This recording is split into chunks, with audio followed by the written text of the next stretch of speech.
നമസ്കാരം. ഞാൻ ഇന്ന് നിൽക്കുന്നത് മണികെട്ടിന് പ്രശസ്തമായ കൊല്ലം ജില്ലയിലെ ചവറ കാട്ടിൽമേക്കതിൽ ദേവീക്ഷേത്രത്തിൻ്റെ മുന്നിലാണ്. ഇന്ന് ഇവിടെ ഉത്സവത്തിന് തുടക്കം കുറിക്കുകയാണ്. വർഷത്തിൽ 2 ഉത്സവങ്ങളാണ് ഇവിടെ നടക്കുന്നത്. അതിൽ പ്രധാനമായ കുംഭത്തിലെ ഉത്സവത്തിനാണ് ഇന്ന് തുടക്കം കുറിക്കുന്നത്. അതിൻ്റെ ദൃശ്യങ്ങളിലേക്കാണ് നമ്മളിപ്പോൾ കടന്നു ചെല്ലുന്നത്.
പേരാലിൽ മണികെട്ടി മനമറിഞ്ഞു വിളിച്ചാൽ വിളി കേൾക്കുന്ന ദേവി. TS കനാലിനും അറബിക്കടലിന് നടുവിലെ പുണ്യഭൂമിയിൽ ആ അമ്മയെ കാണാൻ ദിവസവും എത്തുന്നത് ആയിരക്കണക്കിന് ഭക്തജനങ്ങളാണ്. കൊല്ലം ജില്ലയിലെ ചവറ പൊന്മന കാട്ടിൽമേക്കതിൽ ദേവീക്ഷേത്രത്തിൽ വിളിച്ചാൽ വിളിപ്പുറത്തെത്തുന്ന ഭദ്രകാളിയമ്മയുടെ രൂപത്തിലാണ് ഭക്തർക്ക് ദേവി ദർശനം നൽകുന്നത്. അമ്മയോട് മനസ്സിലെ ആഗ്രഹം പറഞ്ഞ് ക്ഷേത്രമുറ്റത്തെ ആൽമരത്തിൽ ഭക്തർ കെട്ടുന്ന ഓരോ മണിയും ഓരോ ആഗ്രഹങ്ങളാണ്. ആ മണിക്കിലുക്കം ദേവിയുടെ അടുക്കൽ ചെന്നെത്തുമെന്നാണ് വിശ്വാസം. ആഞ്ഞടിച്ച സുനാമി തിരകളെ അതിജീവിച്ച ക്ഷേത്രം കൂടിയാണിത്. അന്ന് ഈ ഭാഗങ്ങളെ മുഴുവൻ സുനാമി തിരകൾ വിഴുങ്ങിയിട്ടും ക്ഷേത്രത്തിന് കേടുപാടുകളൊന്നും സംഭവിച്ചില്ല. ഇത് കാട്ടിലമ്മയുടെ സാന്നിധ്യം കൊണ്ടാണെന്നാണ് വിശ്വാസം. ദാരികനെ വധിച്ച ഉഗ്രമൂർത്തിയുടെ ഭാവമാണ് ഇവിടുത്തെ പ്രതിഷ്ഠയ്ക്ക്. വെള്ളിയാഴ്ചയും ഞായറാഴ്ചയുമാണ് ഇവിടെ ഏറ്റവുമധികം വിശേഷങ്ങൾ നടക്കുന്നത്. വിശാലമായ മണൽപ്പരപ്പിന് നടുവിൽ ക്ഷേത്രം നിൽക്കുന്നത് മനോഹരമായ കാഴ്ചയൊരുക്കുന്നു. ചരിത്ര ഗ്രന്ഥങ്ങളിൽ രേഖപ്പെടുത്തിയിരിക്കുന്നതനുസരിച്ച് പണ്ട് ക്ഷേത്ര പരിസരത്തായി 3 പനകളും 2 കുളങ്ങളും ഉണ്ടായിരുന്നു. ശുദ്ധമായ ജലം ലഭിച്ചിരുന്ന ഈ കുളങ്ങളിലൊന്ന് ക്ഷേത്രത്തോട് ചേർന്ന് ക്ഷേത്രാവശ്യങ്ങൾക്ക് ഉപയോഗിച്ചിരുന്നതും മറ്റൊന്ന് ക്ഷേത്ര പരിസരത്ത് തന്നെ പൊതുജനങ്ങൾ ഉപയോഗിച്ചിരുന്നതുമാണ്. അതിൻ്റെ പിന്തുടർച്ചയെന്നോണമാണ് ഇപ്പോഴും 5 കിണറുകളും ഒരു പനയും ക്ഷേത്ര പരിസരത്തുള്ളത്. കടലിൽ നിന്നും വളരെ അടുത്ത് സ്ഥിതി ചെയ്യുന്ന ക്ഷേത്രക്കിണറ്റിൽ നിന്നും ലഭിക്കുന്ന ശുദ്ധജലം ഏവരെയും പുളകം കൊള്ളിക്കുന്നതാണ്. അതുപോലെ ക്ഷേത്രത്തിൽ നടക്കുന്ന അന്നദാനത്തിൽ പങ്കെടുക്കാൻ ജനലക്ഷങ്ങളാണ് എത്താറുള്ളത്. ഗോകർണം മുതൽ കന്യാകുമാരി വരെയും കിഴക്ക് മധുരയും ഉൾപ്പെട്ട പഴയ ചേര രാജ്യത്തിൻ്റെ ആദി മഹാരാജാവ് ചേരൻ ചെങ്കുട്ടവൻ മുതൽ ശ്രീ പത്മനാഭദാസന്മാരായ തിരുവിതാംകൂർ മഹാരാജാക്കന്മാരുടെ വരെ പാദസ്പർശമേറ്റ പുണ്യഭൂമിയാണ് ഇത്. AD 1781 പൗർണമിയും പുഷ്യനക്ഷത്രവും ചേർന്നു വന്ന പൗഷമാസത്തിലെ പൂയം നാളിൽ മാർത്താണ്ഡവർമ്മ മഹാരാജാവ് ഓടനാട് രാജാവിനെ സന്ദർശിച്ച് വഞ്ചിമാർഗം മടങ്ങി വരവേ ചെറിയ മയക്കത്തിലായിരുന്ന അദ്ദേഹത്തിന് പടിഞ്ഞാറൻ ചക്രവാളത്തിൽ ഒരു ദേവീ ചൈതന്യം പ്രത്യക്ഷപ്പെട്ടതായും പിന്നീട് അത് കടലിൽ താഴ്ന്നു പോകുന്നതായും സ്വപ്നദർശനമുണ്ടായി. മയക്കമുണർന്ന മഹാരാജാവ് വഞ്ചി അടുപ്പിച്ച ശേഷം ദേവീ ചൈതന്യം കണ്ട ദിക്കിലേക്ക് പുറപ്പെട്ടു. ഇന്ന് ക്ഷേത്രം സ്ഥിതി ചെയ്യുന്ന സ്ഥലത്തെത്തിയ അദ്ദേഹം വളരെ നേരം അവിടെ ധ്യാനനിരതനായിരുന്നു. ദേവീ ദർശനം ലഭിച്ച ധ്യാനത്തിൽ നിന്നുണർന്ന ഈ സ്ഥലത്ത് ദേവീ ചൈതന്യം കുടികൊള്ളുന്നുവെന്നും ഇവിടെ ഒരു മഹാക്ഷേത്രം ഉദയം ചെയ്യുമെന്നും ബ്രഹ്മ വിഷ്ണു മഹേശ്വര ശക്തികൾ ഉൾക്കൊണ്ട് ഈ ദേവീക്ഷേത്രം ഭാരതവർഷം മുഴുവൻ പ്രകീർത്തിക്കപ്പെടുമെന്നും അരുളി ചെയ്തു. തുടർന്നും ഈ പുണ്യഭൂമിയിൽ ദർശനത്തിനെത്തുമ്പോൾ അദ്ദേഹത്തിൻ്റെ പിന്തുടർച്ചക്കാർക്കും വിശ്രമത്തിനായി കായൽ തീരത്ത് മാർത്താണ്ഡവർമ്മ രാജാവിൻ്റെ കൽപ്പനയനുസരിച്ച് ഒരു കൊട്ടാരം പണി കഴിപ്പിച്ചു.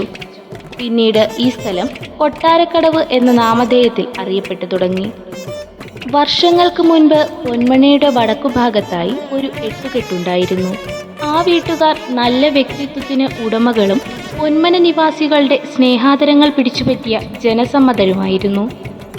അക്കാലത്ത് കൃഷിക്കാവശ്യമായ വളങ്ങളും മറ്റും വാങ്ങുന്നതിന് കാർഷിക വിളകൾ വിൽക്കുന്നതിനും ദൂരദേശങ്ങളിൽ പോകേണ്ടിയിരുന്നു.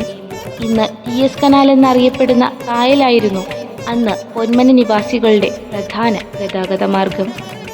ഈ കായൽ മാർഗം വലിയ കേവുവള്ളങ്ങളിൽ ചരക്ക് കൊണ്ടുവരികയും കൊണ്ടുപോകുകയും പതിവായിരുന്നു.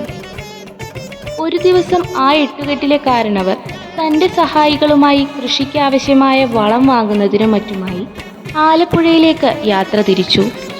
അവിടെ ചമ്പക്കുളം എന്ന സ്ഥലത്തെത്തി വള്ളം കരയ്ക്കടുപ്പിച്ച് വളം വാങ്ങുന്നതിനും മറ്റുമായി നടന്ന് കുറച്ചു ദൂരം ചെന്നു.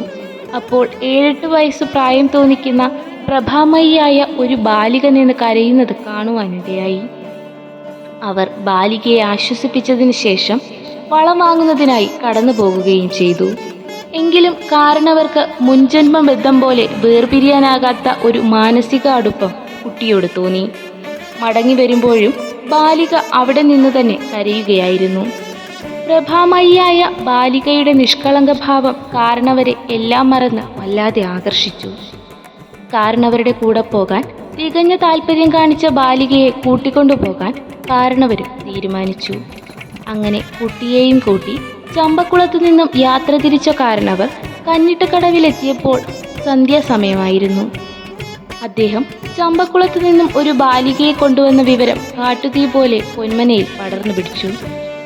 ഈ കാലയളവിൽ തന്നെ ആ എട്ടുകെട്ടിലെ കാരണവരുടെ ബന്ധുക്കളായ 2 കുടുംബം പൊന്മനയുടെ തെക്കുഭാഗത്ത് ഇന്ന് ക്ഷേത്രത്തിൻ്റെ മുടിപ്പുര സ്ഥിതി ചെയ്യുന്നതിന് കിഴക്കുവശത്തായി കാട്ടിൽ കുടുംബം എന്ന പേരായ 4 കെട്ടിലുണ്ടായിരുന്നു.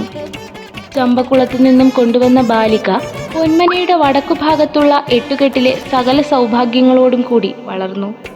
വിവാഹപ്രായമായപ്പോൾ കുട്ടിയെ കാരണവർ കാട്ടിൽ പടിയിറ്റതിലെന്ന വീട്ടിലെ ഒരു യുവാവിന് വിവാഹം ചെയ്തു കൊടുത്തു.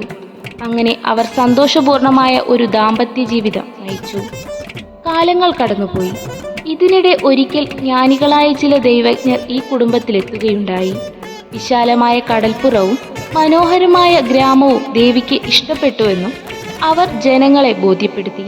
അമ്മയ്ക്ക് കുടികൊള്ളാൻ താല്പര്യമുള്ള സ്ഥലത്ത് അമ്മ തന്നെ 8 വരകളാൽ അടയാളം തരുമെന്നും ആ സ്ഥലത്ത് 8 കല്ലുകൾ എടുത്തിട്ട് അതിൽ ദീപം തെളിയിച്ചാൽ മതിയെന്നും നിർദ്ദേശിച്ച ശേഷം ജ്യോതിജ്ഞാനികളുടെ നിർദ്ദേശം പാലിക്കാൻ കാട്ടിൽ പടിയിറ്റതിൽ കുടുംബാംഗങ്ങൾ തീരുമാനിച്ചു.